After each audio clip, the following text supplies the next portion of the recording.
पिछले क्लास में हम लोग देखे थे क्या फोर्स जो था वो डिफरेंट डिफरेंट पोजीशन पे लग रहा था, तो डिफरेंट डिफरेंट नेचर का वो काम वर्क कर रहा था।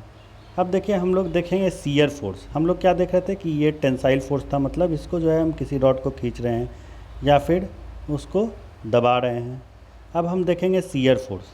देखिए सीयर फोर्स कब लगता है हम लोगों को, तो सीयर फोर्स में एक्चुअली होता क्या है, क्या अभी तक जो टेंसाइल या कंप्रेसिव फोर्स कर रहे थे उसका जो है लाइन ऑफ एक्शन जो है वो सेम था। मतलब अगर इस लाइन पे, तो इसी लाइन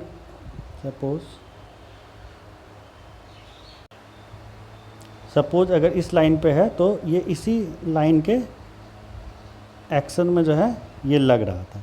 बट सीयर फोर्स का क्या है, सीयर फोर्स को होने के लिए क्या चाहिए, क्राइटेरिया जो है ये जो है लाइन ऑफ एक्शन जो फोर्स का है ये डिफरेंट नेचर का रहना चाहिए। ठीक है, एक अगर इधर लग रहा है तो दूसरा जो यहाँ पे रहेगा। इसमें देखिए एक मिस्टेक है, ये फोर्स आपको ये या तो यहाँ पे इस टाइप से ये लगेगा, ये नहीं होगा, ये इधर से लगेगा। ठीक है, अब देखिए इसमें हो क्या रहा है एक्चुअली में, when force is applied on the body try to resist its deformation by developing resistive force and this resistive force develops stress. देखिए वही बात था कि जब हम फोर्स लगा रहे हैं तो उसके कारण क्या हो रहा है, बॉडी अपना शेप चेंज करने का कोशिश कर रहा है, डिफॉर्मेशन हो रहा है उसमें। उसके कारण क्या हो रहा है कि रेजिस्टिव फोर्स डेवलप हो रहा है और यही चीज़ क्या कर रहा है, आपको स्ट्रेस डेवलप कर रहा है। तो सीयर फोर्स के लिए क्या चाहिए, टू नॉन कोलिनियर फोर्स चाहिए। मतलब नॉन कोलिनियर कहने का मतलब हो गया, ये क्या था, ये कोलिनियर था, मतलब इसका लाइन ऑफ एक्शन जो ये अलग अलग होना चाहिए। अब देखिए दूसरा क्या होना चाहिए, इक्वल एंड अपोजिट डायरेक्शन में फोर्स जो है इक्वल होना चाहिए और अपोजिट डायरेक्शन का होना चाहिए। ये देखिएगा यहाँ पे ये बाय मिस्टेक है, इसको डायरेक्शन इधर कर लीजिएगा या फिर इसका डायरेक्शन इधर कर लेना, अपोजिट डायरेक्शन में। ठीक है, अब क्या होता है इसके कारण, layers try to slide over each other. मतलब ये लेयर जो है ऊपर वाले लेयर को पे फोर्स लगा रहा है, ऊपर वाला लेयर इस पे लगा रहा है। इसके कारण क्या होता है, लेयर जो है जितना भी इसमें लेयर होता है वो एक दूसरे के ऊपर स्लाइड होना चाहता है। अब देखिए intermolecular force try to resist this deformation and when can't resist then material break. तो इंटरमोलिकुलर फोर्स मतलब इस बॉडी के अंदर जो मॉलिक्यूल है उसके अंदर जो अपना फोर्स, इंटरमोलिकुलर फोर्स, वो क्या हो रहा है, एकदम अपना ताकत लगाया हुआ है कि हम बॉडी डिफॉर्म नहीं करे, टूटे नहीं। मगर अगर इसके बाद भी और ज़्यादा हम फोर्स लगा देंगे तो क्या होगा, हम लोग का टूट जाएगा। तो हम लोग का क्या होता है, स्ट्रेस इज इक्वल टू होता है रेजिस्टिंग फोर्स पर यूनिट एरिया F/A। अब देखिए इसमें क्या होगा, हम लोग का शियर फोर्स अगर लग रहा है तो इसके कारण क्या होगा, देखिए यही बॉडी का हम लोग का क्या होगा, क्या पहले शेप ऐसा था मगर क्योंकि फोर्स लगा रहे हैं तो हम लोग का ये जो शेप है ये हम लोग को चेंज कर गया है। देखिएगा इसमें एक चीज़ कीजिएगा, हाँ ठीक है, ये हम लोग को क्या हो गया है, शेप चेंज कर गया है। इसमें एक मिस्टेक है, इस मिस्टेक को बता दे रहे हैं।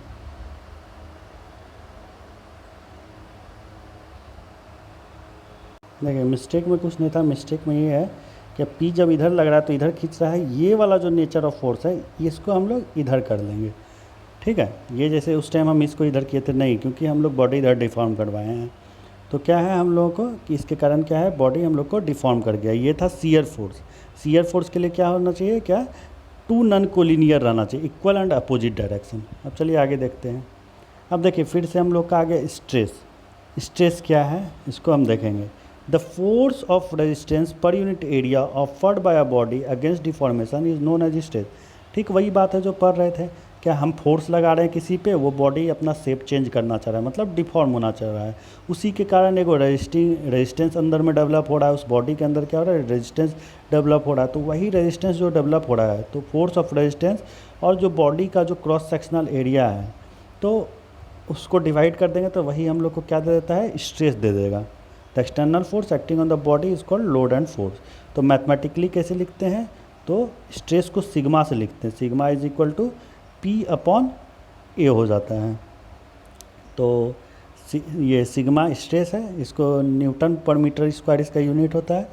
P जो है हम लोग का फोर्स है, इसका न्यूटन हो गया। A क्रॉस सेक्शनल एरिया है, मतलब मीटर स्क्वायर इसका हो गया। अब देखिए अब हम सोचेंगे क्या स्ट्रेस जो है ये क्या है, हम लोग अब तक फिजिक्स में जान रहे थे या तो स्केलर क्वांटिटी ना तो वेक्टर क्वांटिटी है, मगर ये जो हम लोग का स्ट्रेस है ये स्केलर है या वेक्टर है, तो ये दोनों में से कुछ नहीं है, ये एक टेंसर क्वांटिटी है। अब टेंसर क्वांटिटी क्या होता है, तो टेंसर क्वांटिटी वैसा क्वांटिटी है, देखिए सिंपल सा बात है कि ये है तो वेक्टर ही। जैसे यहाँ पे देखिए क्या कि करंट आ रहा है, 2 एम्पियर आ रहा है, 3 एम्पियर का आ रहा है करंट, इस पॉइंट पे आ रहा है। अब क्या है कि किसी सर्टेन एंगल पे आ रहा है, तो इसमें क्या है क्या कि डायरेक्शन भी है और मैग्नीट्यूड भी है कि 2 एम्पियर है और इस डायरेक्शन से आ रहा है, इस डायरेक्शन से। मगर ये क्या होता है कि वेक्टर एडिशन को फॉलो नहीं करता। इसमें हर टाइम जो निकलेगा, आप किसी भी एंगल पे तार को जोड़ दीजिए, 5 एम्पियर ही निकलना है। तो ये जो क्वांटिटी होता है यही टेंसर क्वांटिटी कहलाता है। क्या टेंसर क्वांटिटी क्या होता है? Don't follow vector addition rule. ये जो है तो इसमें मैग्नीट्यूड और डायरेक्शन, मगर ये वेक्टर एडिशन के रूल को फॉलो नहीं करता। तो ये कौन सा रूल फॉलो करता है? They follow simple algebraic addition rule. मतलब सिंपल अलजेब्राइक एडिशन रूल, यहाँ पे 2 एम्पियर आ रहा है, यहाँ 3, तो सीधा 5 निकलेगा, चाहे जिस भी डायरेक्शन में रहे, उससे कोई मतलब नहीं है। मगर अगर यही फोर्स रहता कि ये 2 न्यूटन का इधर है, 3 न्यूटन का ये है, इसमें कुछ एंगल रहता, तो फिर हम लोग जो है फोर्स का मैग्नीट्यूड चेंज कर जाता। क्या हो जाता है? a² + b² + 2ab cos theta का √। ठीक है। अब देखिए क्या होता है जब हम लोग का टू डिस्क्राइब स्केलर क्वांटिटी रहता है तो उसको सिर्फ एक से काम चल जाता है। किस चीज़ से?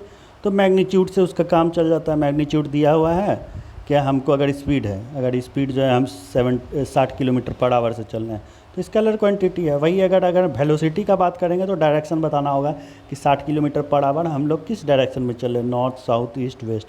तो वेक्टर क्वांटिटी जैसे आ गया तो उसमें मैग्नीट्यूड तो रहेगा ही कि 60 km/h से चल रहा है या 70, वो तो मैग्नीट्यूड हो गया। डायरेक्शन उसमें रहना ज़रूरी है। मगर जब टेंसर क्वांटिटी आता है तो इसमें मैग्नीट्यूड का भी ज़रूरत है, डायरेक्शन का भी ज़रूरत है और प्लेन का ज़रूरत है। प्लेन कहने का मतलब ये हो गया कि वो किस प्लेन पे एक्ट कर रहा है।